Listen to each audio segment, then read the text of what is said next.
Matvei, and I'm joined by my co-host Trege Wilson. Peace. Matt Smith. Good evening. And our special returning guest, who may as well just be a host on the show, Lyle Richardson, aka Spector's Hockey. Welcome back to the show. Thanks for having me back, guys. We're just surprised you keep saying yes. I'm hungry for fame. You're not getting it here. You're going in the opposite direction. No, I keep coming back because y'all are two things that I like and admire. You're in the Canadian Forces and you're Habs fans. So We thought it's because we made you look handsomer. Well, there's that too. By comparison. Except for Matt. Matt just makes us all look bad. Well, thank you for that. Well, okay. Now that we're done the awkward silence. dead air. Okay. I don't know if that's a stab at me or no. That was not sexual harassment on Matt. I promise. All right. So this episode, basically, we're coming into the NHL draft period now. We're about 9 days away. There's a ton of rumors just flying around. And Lyle, that's your wheelhouse. Oh, yes, it is. This is the season. The playoffs are over. All 32 teams can start trading again, and we're only, I think, a week and a half away from the start of the draft. So this is the time of year when all the chatter starts up hot and heavy again. All the GM's arms are going to get sore from playing Red Rover. I just got to fix my chair. Is your chair too high up? Probably. Is it too low? I'm short. Full grown size?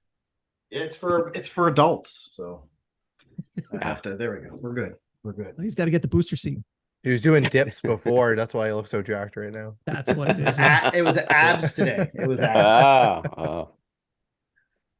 For the rest of us, that's called an ab. Singular. Oh, I don't know. I kind of lost mine over the off season. So. Well, you're not cutting. You're bulking. Yeah. No, I am cutting now. Oh. I'm 15. I started cutting last week. I'm 15 weeks out. So. Oof. Oh man, competition. Oh. Seriously, best of luck, Trey. Seriously. Yeah. Again, I'll do my best. As I told you guys before, I mean, I used to work when I was out in Esquimalt in the West Coast Fleet. I used to work out at Gold's Gym there, and in the late '80s, and I used to know a couple of guys there that when they were trained there, that they were getting ready for competition, and oof, the dedication beyond what I'd be willing to do. I like my food too much, so. I just ate a bowl of cream of rice, if anyone's wondering. How food is cream of rice is the treat. Thanks for letting me put honey in it. Well, it's all good. After this podcast, I'm gonna have some ice of cream, so it's all there good. You go. Right? So, yeah. And in about a week and a half, Matt and I are going to have the beer of cold, and Treg is going to watch us. Well, my trainer said I can take that week, and that's your cheat week, is it? Well, let's just say, we'll see. I'll watch them. If we're at a restaurant together and you're like, "Can I have the Skinny Licious menu, please?" I'll be like, "You're a fucking bitch." All right, so I'll literally say it out loud. I'm just gonna ask for chicken and rice. That's all. You're gonna get us kicked out of the state. Tina's coming, so she's gonna drink all the beer that I wouldn't drink. So well, finally someone cool's coming with us. Well, she can probably drink us all under the table, so I'm warning you now. So yeah, you've partied with Tina. Yeah. Why is it? Remember. Why is it women who are named Tina can drink guys under the table? And I say that because my wife is named Tina. I don't know. Her family's from PEI. That's why. Yeah. Well, there you go. My wife's family is from Newfoundland. Well, there you go. So. And that an island's an island, right? Yeah, the islands unto themselves. Yeah. What else is there to do? I think anyone with their name with their first name that ends in is dangerous. Yes, that is a fact. Anyway, back to hockey. Okay. It's the middle-aged men commiserating with middle-aged men. Yes, tonight on the WB. There we go. Okay. For anyone who wants to listen to me commiserate about former people in my life, just meet me in Nashville, buy me a few beers, and see what happens. No, seriously, come buy me beers. He's desperate. He needs. We're warning you, when we go to the States for a draft, we hang out with some pretty high-level people. Isn't that right? Except for Lyle, because that is true. He can't come. That's right. I mean, Dallas, you had Mark Bergevin, Guy Lapointe, the Hunter brothers, that George Bush's airplane pilot. He was awesome. He was a pretty cool guy. Especially when he was buying his drinks. I drank a lot of Jack Daniels that night. Oof. That was something close to the noises we were making at the end of the night. They were the sun was Diamond coming Dogs. up. Y'all were the Diamond Dogs by that point. Well, we were howling at the rising sun. Let's put it that way. Oh God. What time does day 2 start? Oh, we got an hour. And you can hear, and now you can hear snails crawl. Well, we did make it back in time for day 2. It's Day like two. Day 2 has been, as from my experience as well. Day 2 is the roughest. It is definitely the roughest day. I mean, various forms of oxidization coming off of people from the night before, and people looking very, very sad. Luckily, the next 6 rounds go a lot quicker than the first round. Oh yeah, absolutely. Yeah, you're very grateful for that by that point. Yeah. But speaking of a hockey podcast, yes. See, I come in and everything just goes right off the rails. Well, I mean, we were talking for a good 40 minutes before we started, just for fun. My wife knew that this was going to take a while. She said, "Oh, you're doing Habs and Phil. Okay, so 2 hours." Well, no, it'll probably only take an hour. She's like, "No, 2 hours. No, I'll see you in 2 hours." Okay. Always the way. My wife knows it too. So guys, so anyone, if for listeners are still there, thank you. So let's just, I guess we'll just hop right into rumors, I guess. Yeah. Sure. Okay, yeah. So the first one, right off the hop, I think this is a pretty large one because it involves Erik Karlsson, 100-point defenseman, former Norris. Did he win in Norris? Yeah, no, he couldn't have. Yeah. He did. Not once, no, he couldn't twice. have. He played for the Senators. And still won it twice. Incredibly. Yes. But apparently he is in the news because San Jose's looking to move him.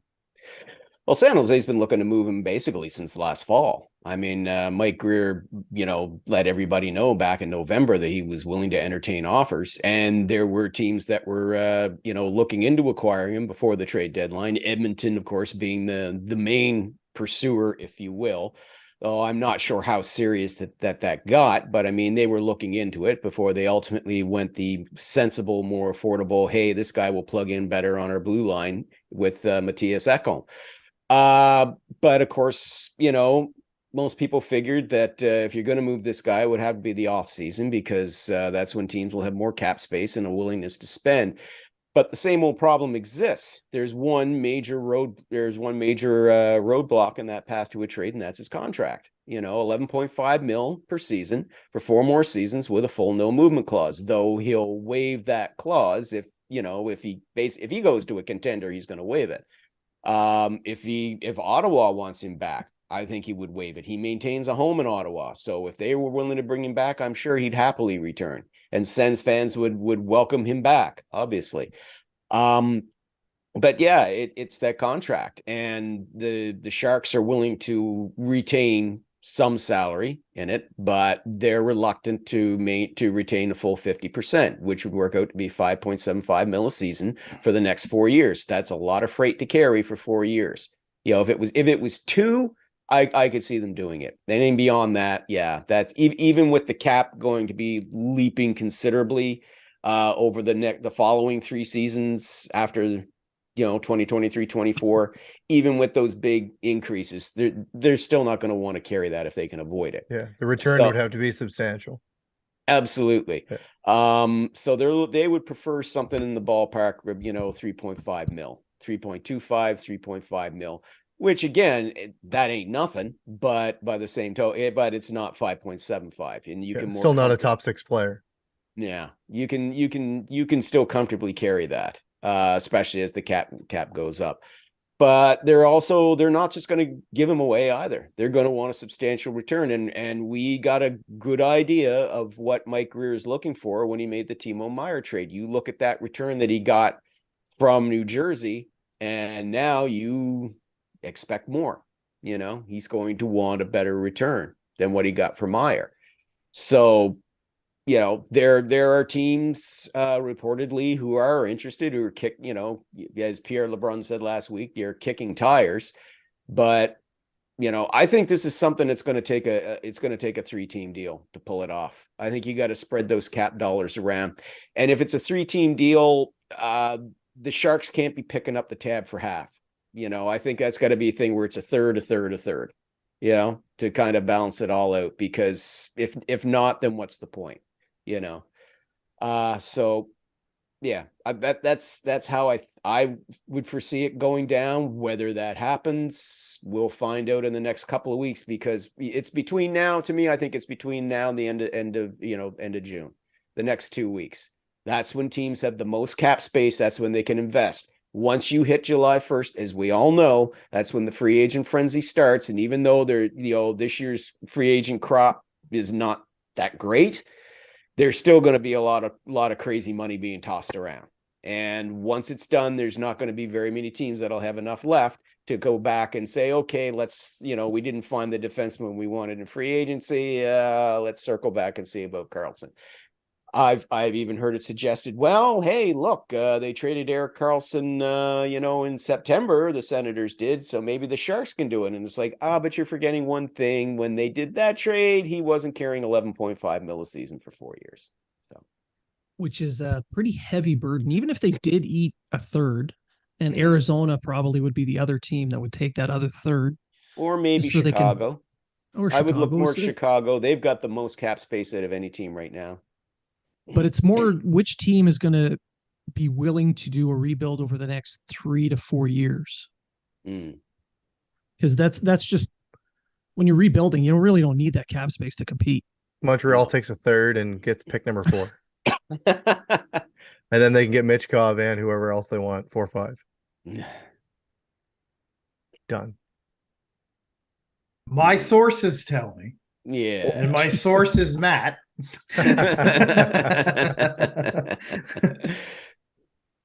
Well, you mentioned the really crappy free agent class, and I agree, it is garbage. Woof. But the last couple of days it just improved, because the Canucks went and did something drastic and bought out Oliver Ekman-Larsson. His $8.2 million per season contract for the next 4 years, bought out. So now they got him on their cap for the next 8 years, but they pick up about $7 million in cap space. I still think that's a terrible, terrible move. They had no choice, though. They really had no choice. And you can't fault the current management, because they weren't the ones who brought the guy in the first place. That's a Jim Benning gift that will just keep on giving for the next 8 years that they got saddled with. The fact that they didn't let this drag out at all. I mean, as soon as opening day of the buyout period, boom, Ekman-Larsson's off the team. That tells me there was no market for him. They couldn't even swing a 3-team deal. Nobody wanted this guy, So certainly not to pick up any remaining portion of his contract. Now, maybe as an unrestricted free agent, somebody might look at signing him for considerably less than what he was earning on his previous deal. And I don't think he's going to complain about it, because he's still getting, 2/3 of that, for the next 8 years. He's not going to be complaining about that at all. But, no, I wouldn't. I know you were saying that tongue in cheek when you said, yes, the free agent market just got better because Ekman-Larsson's into it. Yes and no. He really is one of the better defensemen out there now. Better than Dmitry Orlov right now? I said one of. Yeah, that just goes to show how shallow the free agent pool is. But a guy like Ekman Larsson, whoever he signs with, he honestly doesn't have to take that much because he's getting that buyout. Yeah, right? that's what I'm saying. Yeah, he Right. won't need to take much, but he's 31 years old. His play has been in decline for the last 4 seasons. He's been in decline. I don't see him magically picking up and becoming a top 2 defenseman again, or even somebody you'd have considered top 3. I'm not saying nobody will pick him up, nobody will sign him, but it'll be short term, and he is a depth defenseman at this point. Yeah. Well, I think he might turn into kind of like what happened to Sammy Vatanen. Right, Sammy Vatanen was like kind of one of the guys, and then because you got to remember, like Anaheim had absolute stacked defense for a long time, and a lot of guys came out of there, and then as they started kind of splitting up, some guys didn't do so well, and or it could be Erik Karlsson 2.0. Karlsson was on a steady decline, and then all of a sudden, when there was no one else there to score, he became one of the greatest defensemen. He's gonna go to Tampa for a league minimum. then he's gonna go to Actually, Karlsson's gonna get traded to Tampa, go on LTIR, come back for the playoffs, and then them in Vegas will be playing in the final. Yeah, tradition. The funny thing about the free agent market, though, too, is there are actually names there. Patrick Kane, Ryan O'Reilly, Vladimir Tarasenko, and you think yes. And if this was 3 to 5 years ago, we'd be going, "Damn, man, this is going to be a free agent market to watch." But no, unfortunately, no. Father Time has been catching up with them in various stages, and with Patrick Kane having hip resurfacing done, there'll still be interest in him, but that could be a signing we see later on in the summer, much later. Right. Yeah, for much less than what he would have probably gotten if he were healthy. Well, it'll be a 1 year show me deal for maybe 3.5. It's not like it's going to hurt him. The guy's coming off a deal where he was averaging 10.5 mil a season for 8 years. He's not going to be hurting. But yeah, I will be very surprised if he winds up with a multi-year deal that's over 5 mil a season. Do you see the Habs looking at any free agents?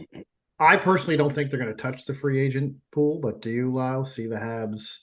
Honestly, look, I think Ken Hughes he's going to keep his options open, of course, see what's out there. If there's nothing shaking in the trade market that's going to help him out.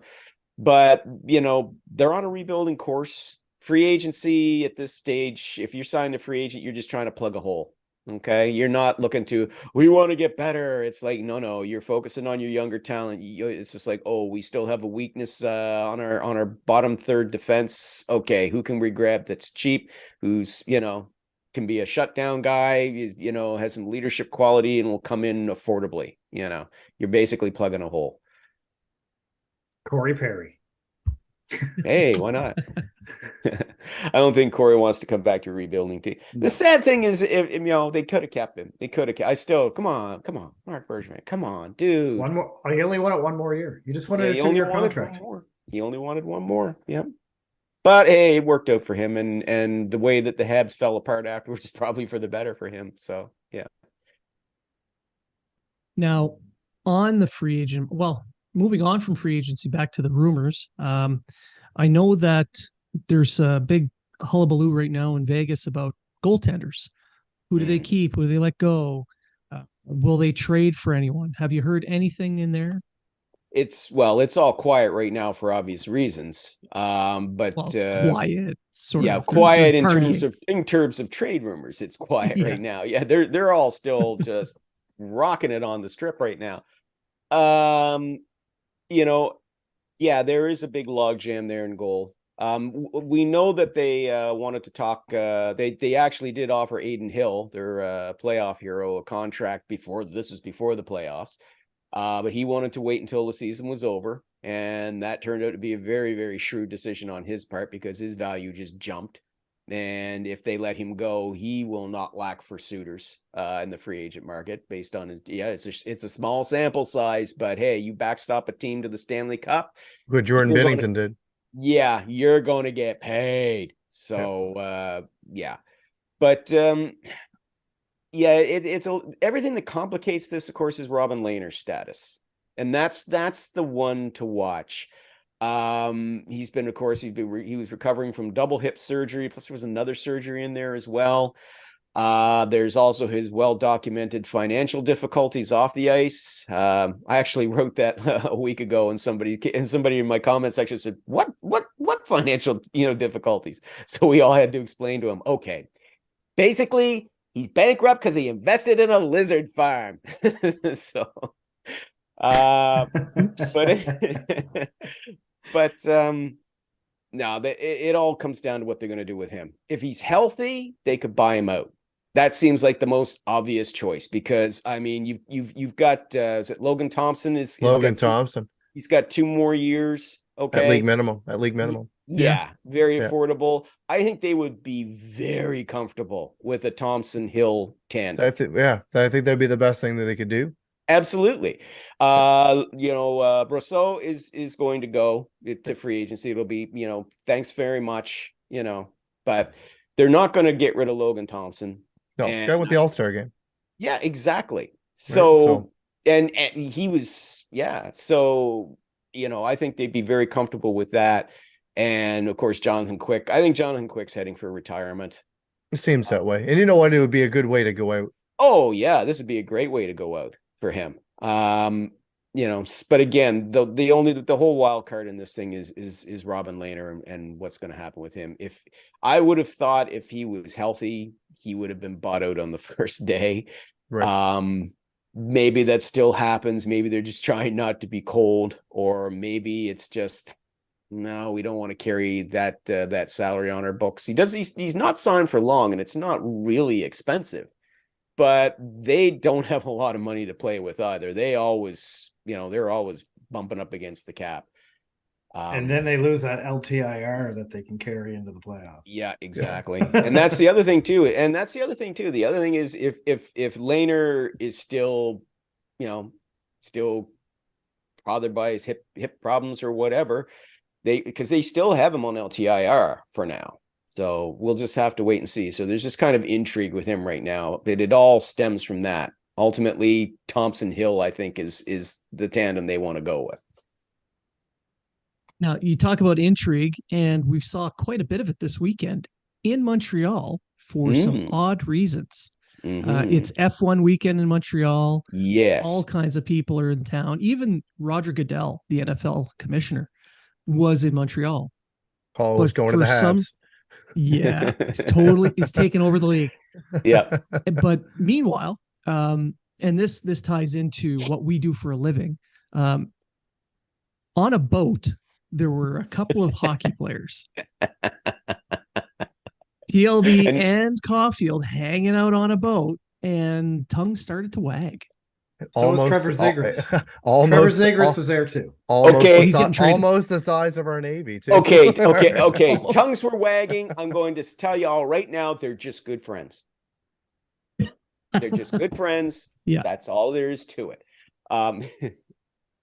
And that's they have the same agent and whatnot, or the same agency.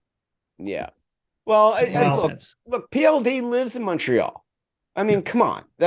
What's he supposed to do? Be a hermit and not go and look, there's some Habs around. We're out watching Formula One like me. Hey, let's all get together on the boat. Woo! Come on. Yes, he should be a hermit. Yeah, oh yes, he absolutely should be. Yeah, 100%. I'm telling you, it's all smoke screen because Montreal's picking up Trevor Zegras on a trade. There it is. And he was there too. There and everyone's looking at PLD. Yeah, no one's looking at Trevor Zegras. Exactly. Treg, you are on it, my friend. God, I will be so glad when this whole Dubois situation gets sorted one way or the other. You think he goes to Montreal? Look, I will not rule it out, but I really don't see Montreal going after him if he's not going to accept a reasonable contract. On a long-term deal. On a long-term deal. But in a reasonable contract, I mean, no, you're not going to be able to keep him under Nick Suzuki's, so-called ceiling. But it wouldn't be much higher than that. But if he's looking for $9 million a season, I do not see fighting on that. Yeah, I don't. I can see a situation like the Kirby Doc situation last year. If they can't move up and get a center in the draft like they want, I can see them maybe trying to push something for Dubois to get that center, and then drafting, say, a Michkov or a Leonard at 5. You could. I mean, it's pretty obvious to me that when they're trying to move up in the draft, they're looking at getting a center. They want another center. They talk to the Ducks about the number 2 because, of course, Fantilli is the guy there. You talk to the Sharks because, hey, maybe Leo Carlsson or Will Smith is there, and we ain't talking the Fresh Prince. You still got it. You're obligated to throw that out. You have to say, when you mention Will Smith, you have to say not the Fresh Prince. But Will Smith, not the Fresh Prince, was coached, of course, back in his younger days by none other than Canadiens general manager Ken Hughes, back when he was still a player agent. So he knows Will Hughes. Yeah, well, he was like part of the family. Yeah, man, it's yeah. But no, I think if he could get Smith or Karlsson or Fantilli, I mean, and it would be a hell of a coup if he could jump up to 2nd overall and get that. But I don't think that's possible without substantial offer. Yeah, very substantial offer. And honestly, I don't think that offer's there. I really don't. The same as, I mean, Jarmo Kekalainen, the general manager of the Blue Jackets, said, yeah, he's got teams calling him. Wonder if the Canadiens are among that group. Probably, because if Hughes is talking to Greer in San Jose and to Verbeek in Anaheim, he's got to be talking to Kekalainen in Columbus because he's trying to move up. So he just wants to hear Kekalainen talk because he kind of sounds like a Bond villain. Yes. Right. Yeah. Do you expect me to trade you? Do you expect me to trade you Nick Suzuki, Mr. Kekalainen? No, Mr. Hughes. I expect you to die. No. Very, very bad impression of Sean Connery Bond. Right, yeah, it was still pretty. My apologies to the estate of Sean Connery for that. So moving on from that, I got a quick question, and Trege brought up Kirby Doc. Yeah. I'll bring up the Sean Monahan trade last year, bringing in a 1st-round pick for more or less a salary dump. Could you, with them, possibly not bringing back Monahan? We don't know. Byron's off the books, etc. Yes, you're paying guys a little bit more money, but they still have some money to spend, and they've got some youth on some kind of cheap contracts that they can fill these positions. Could you see them making another, Sean Monahan-esque type trade to bring in assets and use that money maybe for like a guy on an expiring deal? Yeah. Say. Yes. I could, if they're not going to shoot the moon for somebody like Dubois, right? Then maybe you look at bringing in somebody, in a Monahan sort of situation, probably at center, because that's the position that needs most of the attention, most of the care and feeding is required there. So and they've already said that they would like to bring Monahan back for another season. It would just be another 1-year deal. If he's healthy, give him an opportunity to boost his value so that he can go to free agency again next summer, but that's up to him. They've let them know what their feelings are. Now it's up to him. But again, the whole thing, and I don't want to go too far again with the whole Dubois thing either, but I'm of two minds of it, because on the one hand, would I love to see, Pierre-Luc Dubois centering the second line with maybe, you have, a beast like Slafkovsky on his left side, right? With maybe Anderson on the right. That'd be a big line. That would be one big, mean, nasty line. Okay. Would I love to see it? Of course I would. But I'm just worried about the baggage that comes with PLD, and it's there. He's forced 2 trades now. Okay. It's there. It's hanging there. Now, will he be happy in Montreal and productive in Montreal? Sure, that could happen. Or things go sideways, he's not happy, and here we go again. So you've got to kind of balance that out. And is he going to be worth the money? What kind of money does he want? Again, if he wants $9 million, forget it. If he's willing to take, say, 8.2, okay, 8.2 on a reasonable contract, reasonable length, 4 or 5 years, I'd be content with that. But there's just so much up there. And you brought and you mentioned Kirby Dach, Treg. I mean, the whole reason why they brought in Kirby Dach was to fill that role. Right. And sure, they had him on the wing, and that's again the whole thing that I envisioned with Dubois on the second line. You have Dach back up there, reunited with Suzuki and Caulfield, because that line was terrific. It's very good. It's very good. Yes, they were terrific chemistry. But Dach was brought in to be that second line center, and he did fulfill that role when he came back from his injury, and he started to look very comfortable in that role, and then got hurt again. And I don't know if replacing the physiotherapist is fully the way to go, but I guess it's a start as long as they can be healthy. Maybe the doctor that's been there since the 70s should be replaced. I don't know. I don't know. Well, he's very well respected. He saved a guy's life on the ice 20 years ago, if you recall. Yeah. So, yeah. Yeah. So, again, I'd like to see a guy like Dubois there, but I mean, if you're already looking at Kirby Dach to fill that role, and if you're comfortable with him being in that role and you believe that he's going to fill that role, then don't waste your assets and don't waste your money. Stay the course, avoid the shiny. I put a very short list together. I have a couple guys, and I'm like, I kind of think to myself, maybe these guys could be players they could bring in to fetch in assets. I'll just throw them out really quick. You guys can comment on them as you want. One is Anthony Mantha. 5.7 mil expiring contract. No, not unless the Caps pick up half. No, right. Not interested. Or the Caps take Armia in return. Right. Tyson Barrie. 4.5 mil, right-handed shot defenseman. Another expiring contract, Nashville. Yeah, but he's still kind of one-dimensional, and he's got to be in the right fit. Right. Like he was a good fit there for a while, kind of up and down in Edmonton. Seems to be happy, okay, right now in Nashville where they are. But you remember Toronto was just a disaster for him. Now, of course, that was because he was playing for Mike Babcock. Right. Good luck in Columbus, guys. Right. But Josh Bailey. I think I hate saying it because I like Josh Bailey, but I think he's past it now. I really do. And the last one, just because there is a rumor that they're looking to move him, Kyler Yamamoto. Interesting. I think that could be a decent reclamation project. Young, so he would fit in with what the Habs are trying to build there. Maybe that's just a situation in Edmonton where it started off well and then it didn't work out or what have you. But I think I think he'd be a decent reclamation. He's what he's a restricted free agent, or does he still have another year left? Still 1 year at 3.1. I thought so. Yeah. I mean, that salary is not unreasonable for a guy who would be, a middle six winger.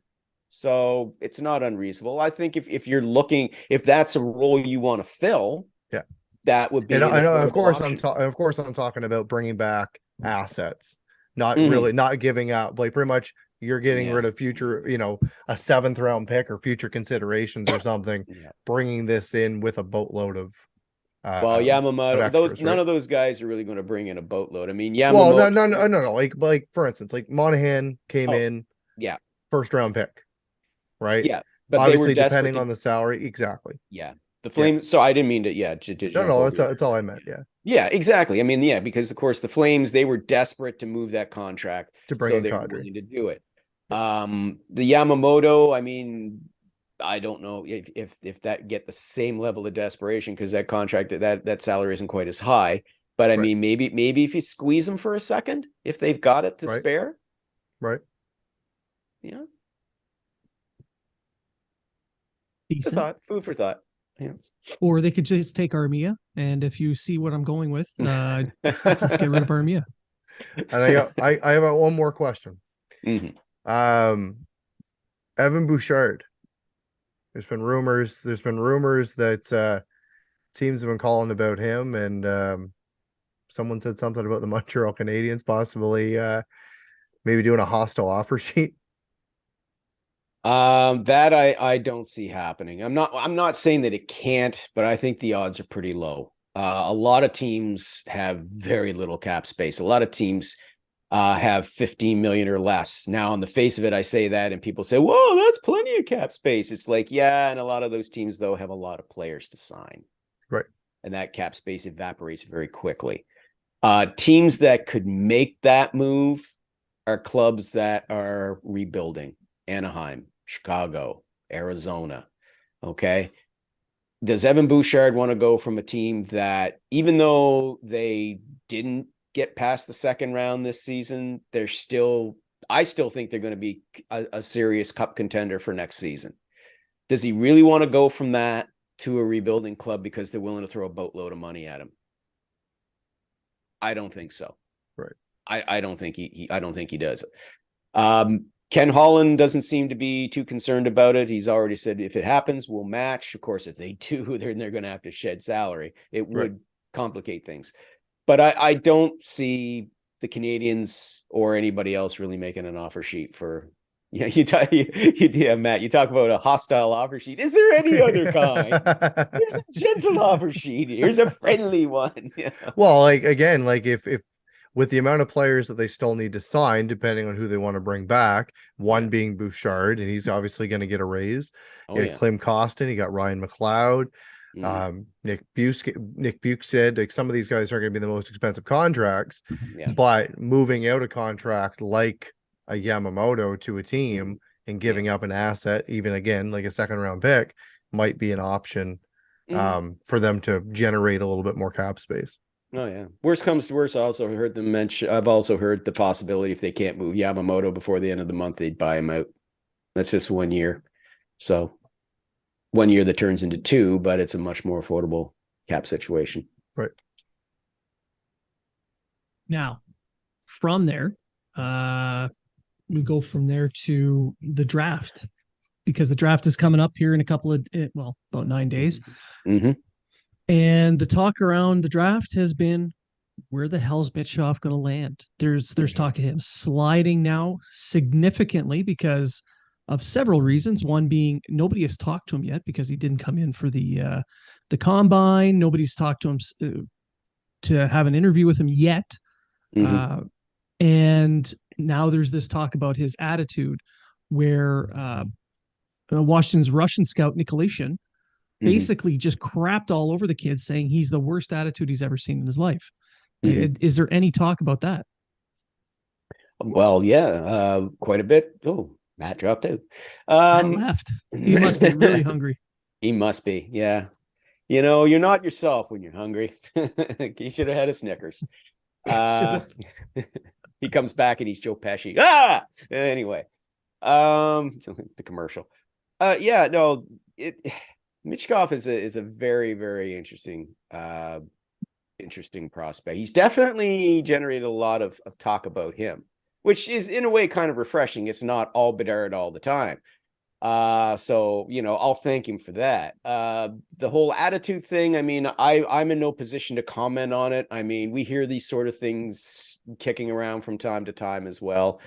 If it's the Capitals, Russian coach who's crapping all over him, well, maybe he's got the inside track that way, which is interesting because the latest intrigue is kind of saying that Michkov is trying to manipulate things so that he'll slide down to 8th where the Capitals are drafting and he gets picked by them. And then he gets to play alongside Alexander Ovechkin if he's still with the team in 3 years' time.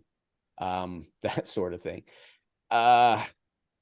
It is kind of interesting though, because as you said, he was a no-show at the combine, wouldn't let any NHL team, any scouts talk to him during the KHL season.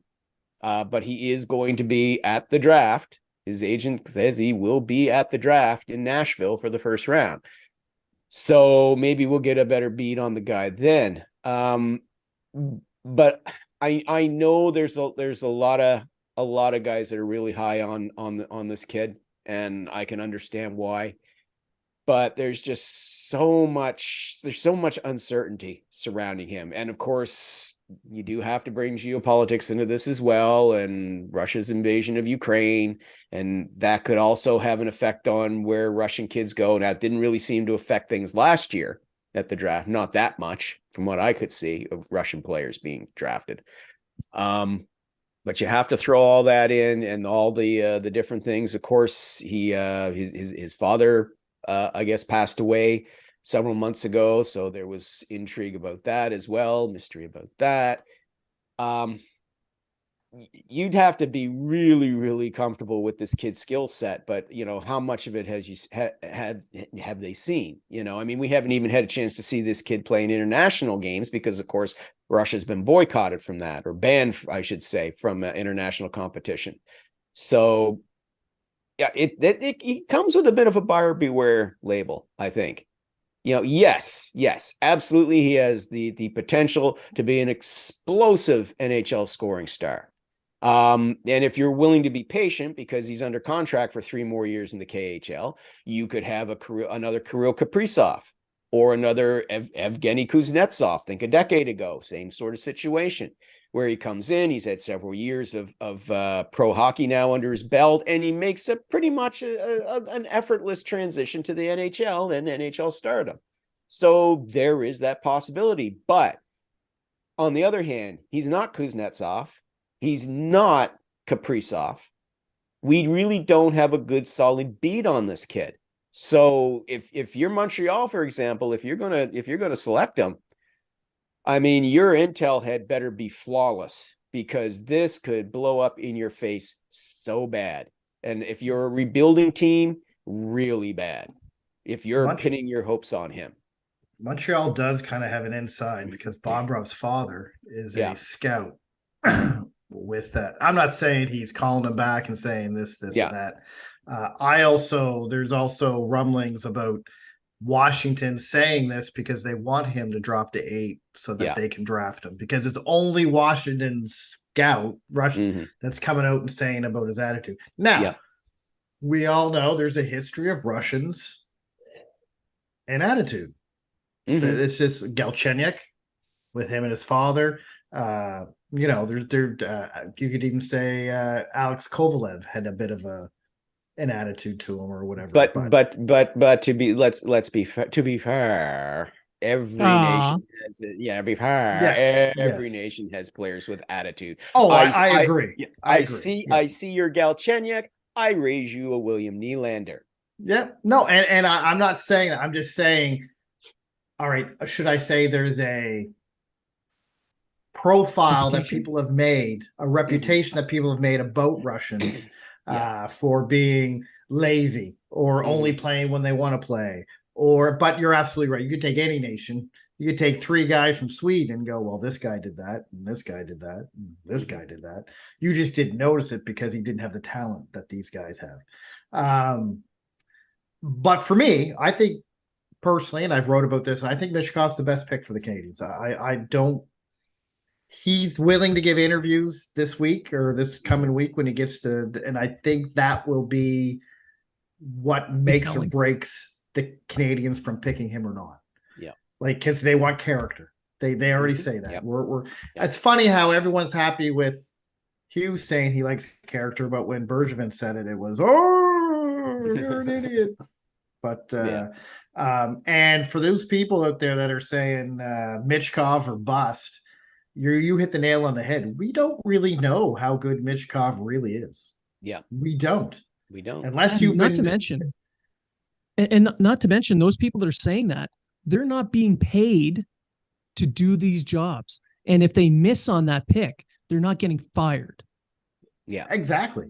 But it's like there's guys, and I've had a few discussions with them. Like I'm okay with anyone they pick, because I think anyone they pick in this draft is going to be a star player in the next 2 to 3 years.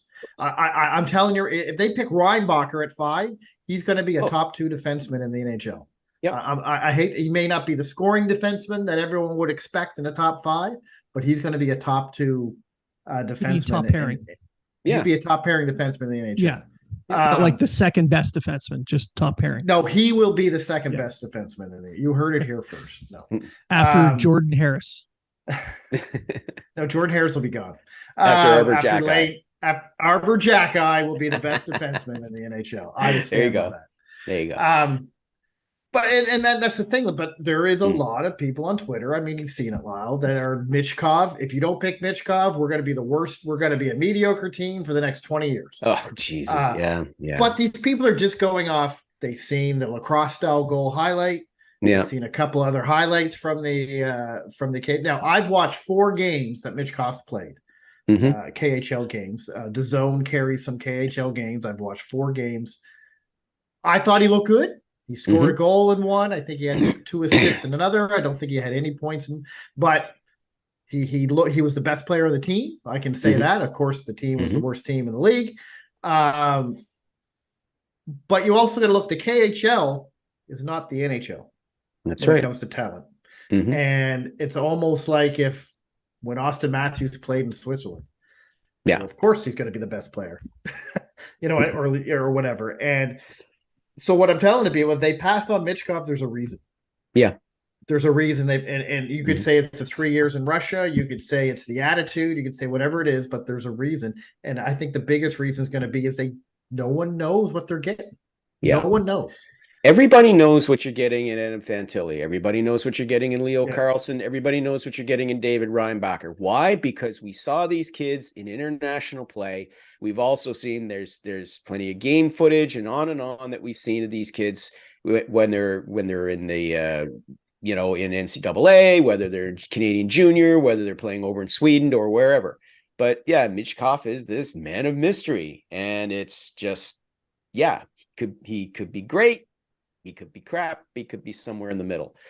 And if you've got an opportunity, I think, to draft somebody that you seem well and you think, this kid's going to make it, then you take the kid that you think for sure is going to make it over the one with the aura of mystery, And by the way, the Canadians are not trying to trade up because they're scared of what their fans would do if they pass on Michkov. So that's why they're trying to trade up to get Fantilli, because that way then they don't have to deal with Michkov. They're not trading up because they can get Leo Karlsson. That way they have cover if they don't take Michkov. My God, people, stop with the conspiracy theories, please. They're just trying to trade up to see if they can just better their chances to get a really good player. The draft is already done. Bettman picked every player that each team. Absolutely, anyway, yes. So it doesn't really matter. Yes, and Kevin Weeks will inadvertently reveal who it is at 2 minutes before the draft. Yes. Yeah. Not until Kevin Weeks says something. Break. Yeah. So basically, Michkov is the Schrodinger's draft pick for the Canadians. Yes. That's basically a very apt way of putting it. And for me, if they choose not to pick him, it's because they don't have control over his development for the next 3 years. That's the big issue for anybody. That's a good point. Yep. I mean, as I said, though, previous players have been drafted, spent 3-4 years in the KHL, like you say, come over like Kuznetsov and Kaprizov and been great stars. Michkov's problem is that his last name doesn't begin with K. Okay, that's Kaprizov, because forget about it. Anyway, he's also 5th overall, and that's very different from Kaprizov, who was a 5th rounder. Yeah.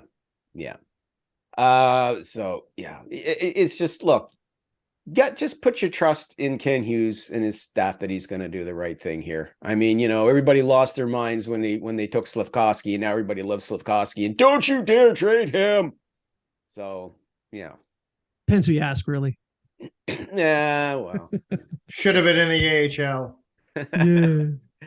Here, there, and everywhere. I just want to see what the kid's going to look like now that he's had at least some NHL experience and he knows what's in store for him. And he will have another year to grow into his body and be bigger and stronger. And I honestly want to see him develop a little bit of a mean edge too. I don't want to see him be a goon. Play with a bit of an edge to your game, kid. You got the size. Use it. Well, he did the year he was drafted. He was he got a little bit too feisty sometime. Yeah. And because he was, kind of the biggest guy on his team, and got suspended for, hits to the head and that kind of stuff. Right. So he has it in him. at He the reminds NHL me of level. he reminded me this season of like just a big puppy, just kind Yeah. of, glumping Yeah. around, He had his games. He had his games Yeah. that he would finish his checks and everything. Once he got suspended for as well. Yeah. But at the same time, he really took a lot of hard hits this year too. Yeah. So He's the Peter Popovich of the my fear is that he kind of would have a bit of the Eric Lindros syndrome, and that he was so used to being the biggest kid on the ice Right. that other kids bounced off him, so he didn't really know how to prepare himself for hard hits from men who knew how to hit. Right. So hopefully he's worked on it. Yeah, that was the only part of his game that I saw this past season that worried me. The rest of it was like, I can see why Montreal took him, and I can see the potential that's there. Yeah. Just he develop improved every game. He developed every game. And I truly believe the Canadians weren't worried about his scoring. They were worried trying to develop him in the other areas of the ice that he needed to work on. They already know he has the talent. And you could tell each game his confidence was growing, his passes were crisper, his shots were better. He found the open ice better. He worked the corners better. But I was same thing. He just put his head down and said, "Oh, I got the puck now. I'm just going to go skating." And you're going to get a guy like Tom Wilson or whoever is just going to plow. Yep. Just going to plow. But and hopefully he will have improved on that area of his game. If he has, they're going to be in good shape. Yeah. Good shape. Well, and if they can be healthy next season, maybe they might actually make things interesting. Maybe. And I still maintain, guys, and I'm not saying this because I'm a Habs fan. I'm looking at it. I actually am looking at it objectively. There were 10 games last year that I saw that if they had been healthy, they would have won. Now, they wouldn't have made the playoffs, but they would have had 82 points, which would have put them right in there if they had been healthy. I've always said if they were healthy, they would have been drafting 12 to 15. Mm-hmm. Yeah, guaranteed. They'd be drafting 12 to 15. I said right from this first of the season, they were not going to be. They were not a bottom 5 team. They were a bottom 10 team. Look how good they were, especially through November. Like October, it's all new. Yeah, rebuilding teams. Some of them can look great at this, in the first month, and then all the wheels start to fall off. But I was impressed with how they were looking through November until the injuries started to bite in December. But yeah, that kind of gave me at least some idea of what we might be looking at if this team can just be healthier. Injuries are going to happen; they're unavoidable, but they cannot go 3 years in a row leading the leading man games lost to injury. If that happens, then people have got to lose their jobs because I know it's already started, but yeah, I'm hoping that that's just part of an whole improvement, overhaul, whatever you want to call it, of their medical department. And the big thing, the big thing is why was Cole Caulfield playing through an obvious injury in a season where there was no reason for him to play through it? They weren't trying to contend for a playoff spot. I could have understood it if they were battling, they want to hang on to a playoff spot and they needed him. There was no reason for him to keep playing through that shoulder injury. Contract milestones. He wanted to hit certain milestones for a contract. Yeah, well, whatever. Doesn't matter. You're not helping the team. If that's why you're playing, is so you can hit your contract milestone, your priorities are out of whack on this team. I'm just throwing out as a theory because I know that maybe, yeah. He could have maybe came back later on in the year. He said that the reason why he kept playing, that's why he kept playing until it just reached the point where it's like, okay, I got to stop. And that's when he said, if we were still in the playoffs, if we were running for the playoffs, I'd keep playing. And that's just not good. And that's and it's not just Caulfield. That mentality permeates the entire NHL, and it permeates junior hockey and other levels of hockey too. You keep playing even though you're playing with an injury that is obviously affecting your performance. And then we find out at the end of the season, oh, that's why he sucked in the second half.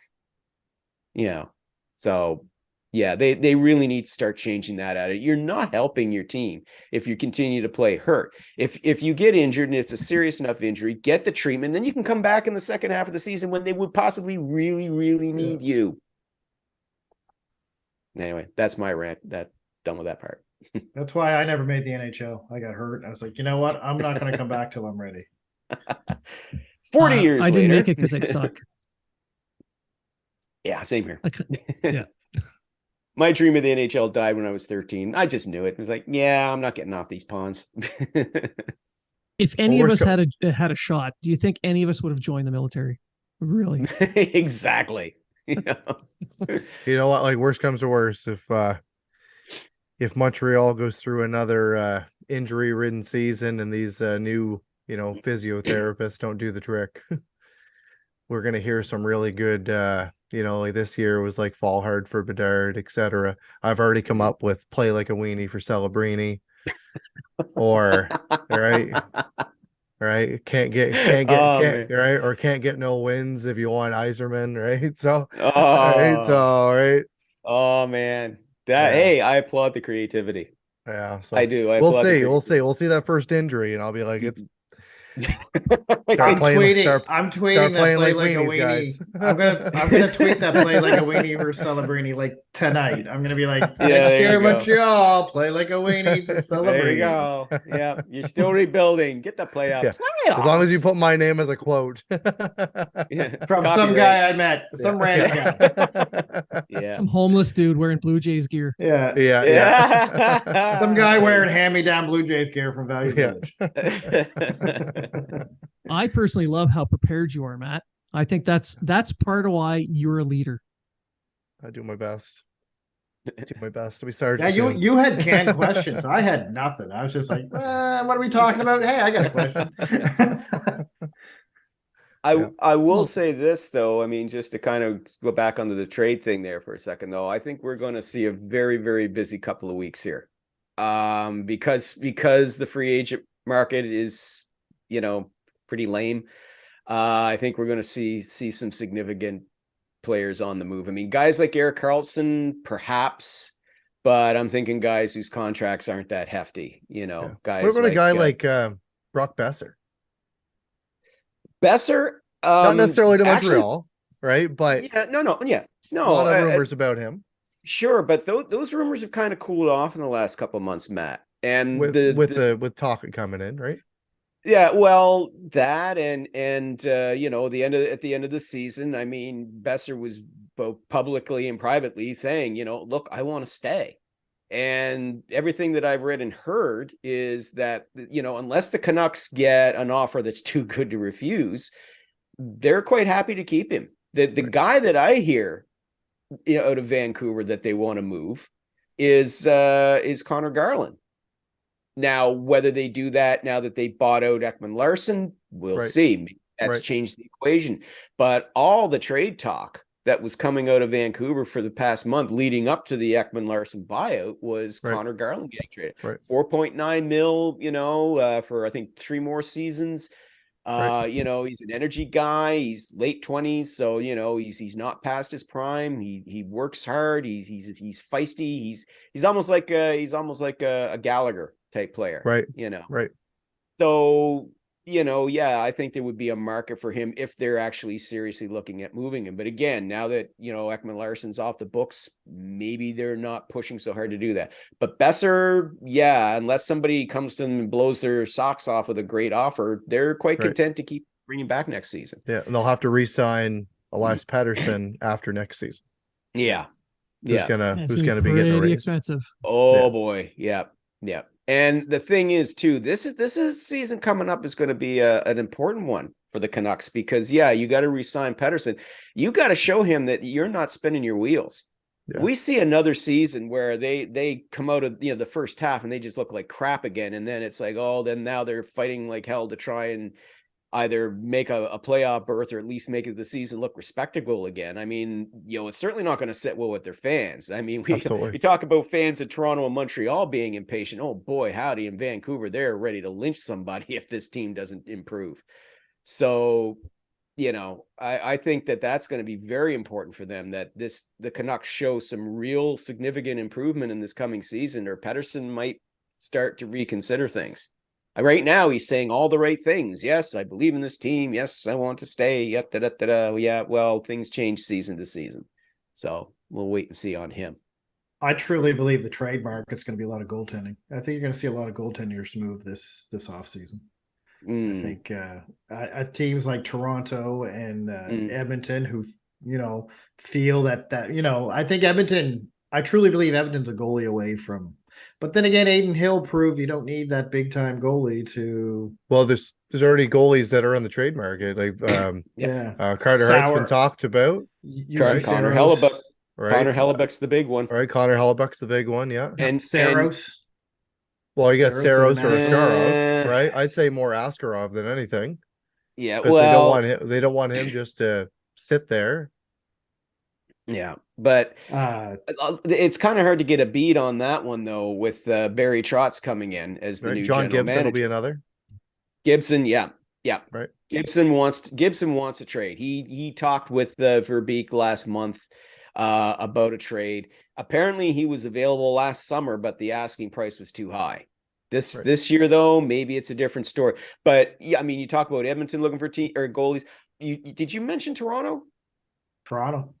Well, they're looking to get rid of Murray, whether they're going to want to bring another goalie in or not. But I don't see them going anywhere with Samsonov and Wall. I just don't see them. Honestly, I beg to differ there, because I was actually impressed with both those kids with their performances. Samsonov played well, especially in the playoffs. So I can see them being content to give that combination a shot. Okay. But you want to talk about teams that are looking for goalies. New Jersey Devils. Yep. They could be looking for one. Seriously. Carolina Hurricanes. Now they're talking about, keeping the band together and going for another shot at it next year. But, do they take a chance on Freddie Anderson again and Antti Ranta again? Or, hey, here's an opportunity for Connor Hellebuck, even if it's just for 1 year, right? Jump on him. Don't forget the Pittsburgh Penguins. Yeah. Okay. Colorado. They're going to be. Pardon me? Colorado. No, I think they're all right with Georgiev. I think they're all right. I think they're all right with him. But definitely Pittsburgh, because I think Tristan Jarry's out the door, and they're not going to go with DeSmith and whoever else they got. And John Gibson might be a fit there. Pittsburgh boy. He's got 4 years left on his contract, so he can slide right in there and be part of that veteran core, because Kyle Dubas's job, his number one job, is going to be you're building around those 3 aging stars so that we can have try and have one more shot at a Stanley Cup run. So, maybe John Gibson goes there, or maybe they pull a swerve. Maybe they can go after Hellebuck. Let's be honest, Hellebuck is the big name there, because we know he's not signing an extension. Now, the Jets don't necessarily have to trade him. They can keep him for the end of for another season. And then, but I really don't see them doing that. That's just stupid. Okay. If the guy is telling you, I'm not interested in an extension, well, you already know you're not a Stanley Cup contender. You're a marginal playoff team as it is right now. Right. Trade this guy. If you don't want to do a full rebuild, trade him and bring in players that will help you retool so you can bounce back within a year or two. Right. If Hellebuck's out there and teams are interested, that's the big name that could go between now and the first round. If we don't see a lot of significant player movement when we go into day one of the draft, boy, this could get hot and hectic. I mean, this could get really, really frantic. There's going to be, a lot of. I think back to the draft in Ottawa in 2008, where it took them 5 hours to complete the first round, because it just seemed like every second time they went up to do announcements, there's Gary Bettman coming up saying, "We've got a trade to announce." So it was a lot of fun, but damn, that was a long draft. That first round, anyway. But yeah, so you got Hellebuck, you got Gibson. I'm still not sold on Saros. I'm not writing it off, Treg. I'm not writing that one off. But with Barry Trotz right now, it's kind of hard to get a handle on what he's thinking, where he wants to go. Is he rebuilding? Is he just going to look at retooling? Because if you're retooling, you keep Saros, right? Retooling means we want to turn this around quick, okay? But if he's thinking, we need to tear this down and start again, and we've got a young goalie here that we want to get in and play, well, then okay.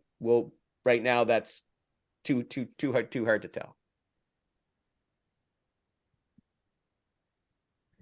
Anything else, guys? No, I'm good. I think I'm good. I'm good. All right. Well, may as well just skip over to final thoughts then.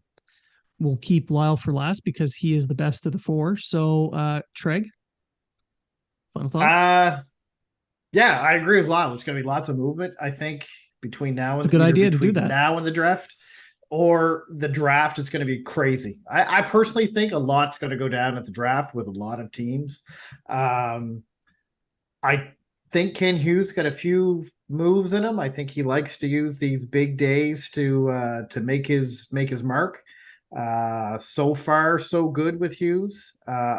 And no matter who he picks at number 5, they're going to be a star going forward. Yeah. So don't, if he picks Benson, Leonard, Reinbacher, doesn't matter. We're getting a top level hockey player in the NHL that's going to improve this team. That's my final thought. Matt? Building on Treg's comment, 7th round, Hampton Sleknowski, book it. Even if they take Harabel at 37. Yeah. Oh yeah. He's surpassing for sure. That's all I got. Okay. Well, and for me, I guess my final thought: orcas are a natural predator to moose. Did you know that? They have eaten moose? They have eaten moose Yes. off the coast of Vancouver. They have. Well, moose are pretty vulnerable in the water, so it's not like put the orca on land, and I think the moose has the advantage. Maybe the moose are Yeah. pretty mean. Yeah. Yeah. But you'd never heard of a moose eating an orca.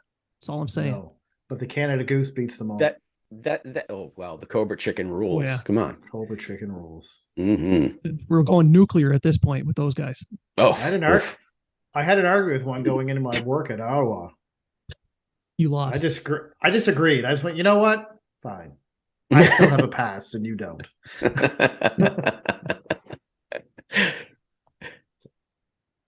Wow. There you go. So that was it for my final thoughts. So Lyle, any final thoughts? Boy, I don't know how I'm going to top that last one, Blain. Though, just a quick counterpoint: the reason why you never see a moose eat an orca is because a moose is a herbivore. Ooh. Or are they? Oh yes, they are. Oh yes. Oh yes. I've seen them try to eat cars. They're just trying to get some iron in their diet, dude. Come on. That's exactly right. Exactly. In all seriousness, yeah, I to what Treg was saying, I don't think I don't think anybody's gonna be too upset with whoever Montreal picks at number 5, if that's where they end up staying. It's possible they might move up 1 or 2 spaces if they can move up into the 2nd overall one without selling the farm to do so. That'll be a hell of a coup, but I don't see that happening. Basically, just I think everybody who's trying to 2nd and 3rd and 4th guess what Hughes is going to do, just calm down, people. Calm down. Like Treg said, you're going to get a hell of a player here, a very promising young player who could turn around and be a star for Montreal in the next 2 or 3 or 4 years. Be patient with these kids here. And I would think by now that maybe at this point Hughes should have earned our trust. And I'm saying this now, I'm taking off my unbiased hat and putting my Habs fan hat on here.